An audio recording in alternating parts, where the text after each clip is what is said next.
All right, first take. Oh, here's Sadie. It's a mango.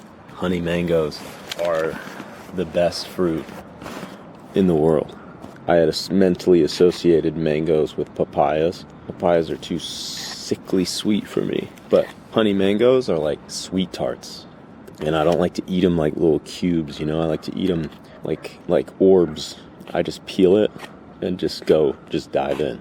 Okay, so I've been reading a lot of abduction accounts told in the third person, and the tone is this like scientific, anthropological tone. It just leads to like the most interesting sentences I think I've ever read, and that like to talk about probably the strangest experience of a person's life. It often like ruins people's lives. It's such a moment for like traditional storytelling.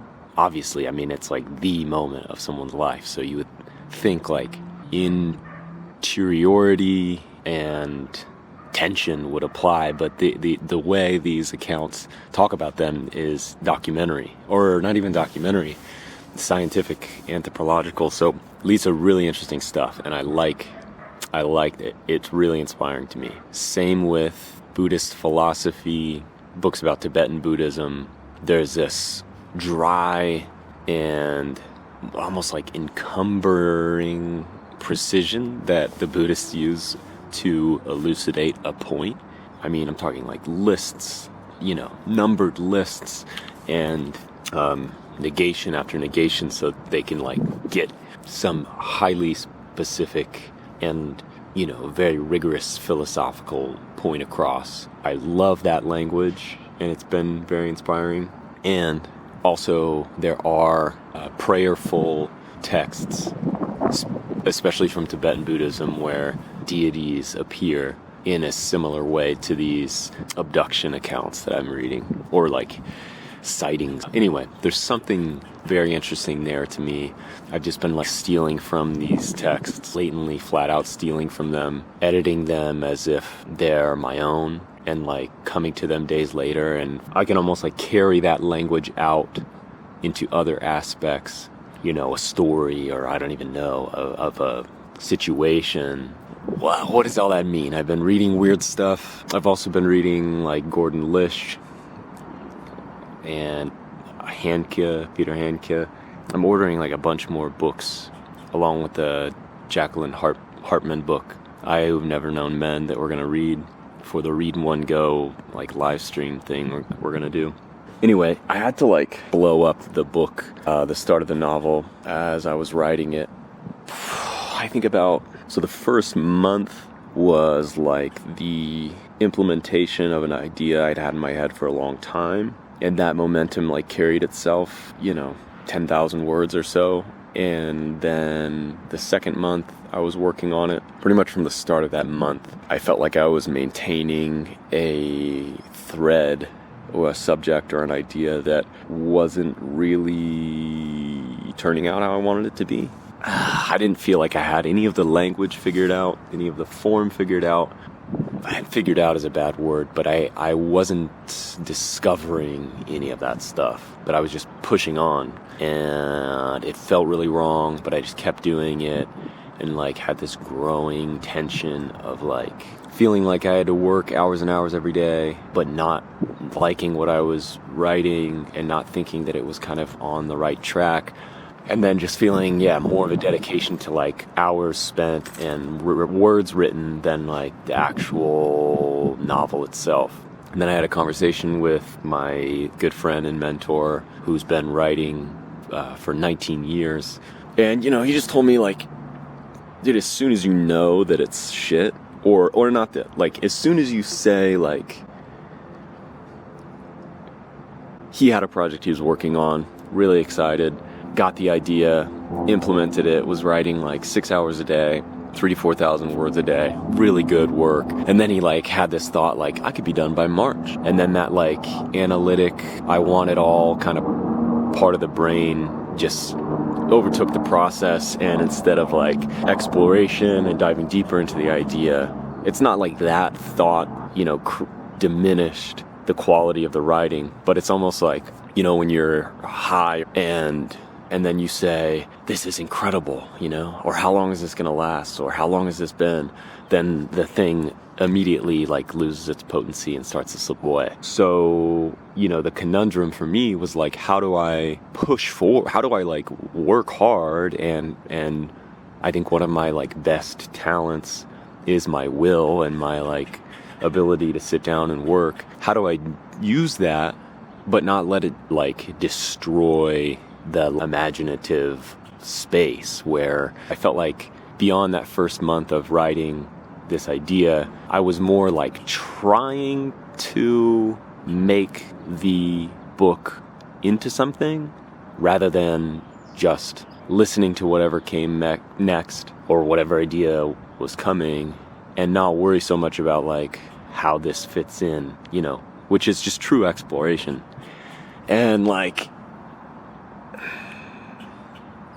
yeah, I don't know. It's like these contradictions of working hard, but hard work can eliminate creativity, and like trying versus just doing. I'm not really sure. But anyway, I kind of like, after that conversation, stopped what I was writing, stopped what I was doing. And I've just been really like in an exploration kind of period where I'm writing things that like the language feels really powerful, and I hate the word like fragmentary, but whatever ideas are coming to me are coming in fragments. And it's interesting because they're fragments of a lot of the stuff that I've like written or explored before this point. Like I'm seeing all of the characters and the ideas like enter whatever it is I'm doing and like entering it in new ways with new language. And so I think instead of like trying to figure something out or trying to like write a book, I'm just going to sit down every day and follow this like, it's almost like instead of saying to myself, I want to write a book, I'm writing this novel and this is what it's about and here are the characters and so on and so forth.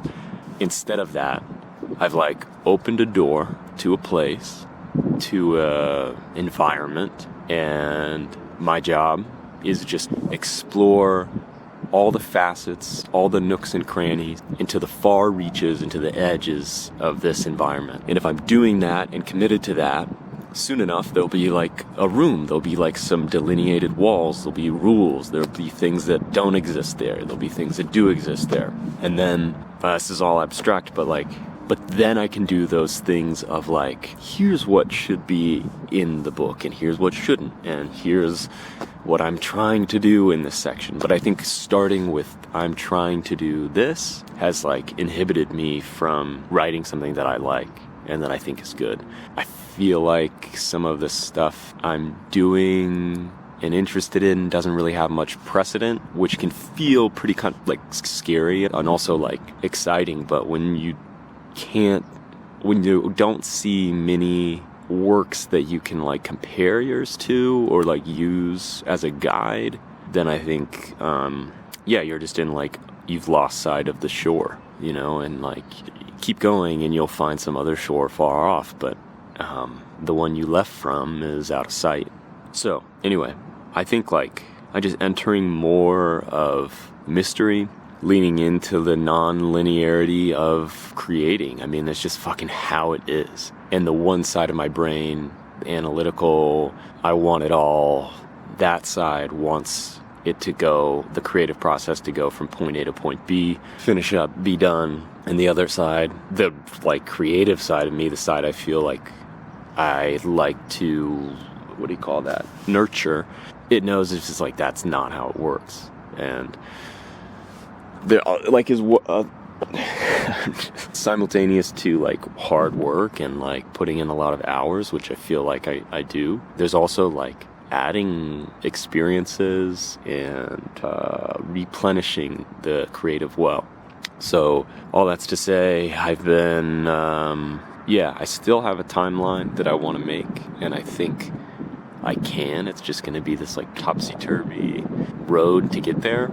And I think I'm more comfortable with that now. And it's honestly more fun, and I'm waking up and I'm going to bed way more excited than I was a couple months ago. And there's like more possibilities. I'm having more ideas throughout the day. But yeah, I think that's good. I think that's all I got for now. I may redo this. I'm gonna eat this mango. And this is how you do it. It's peeled, right? And you just...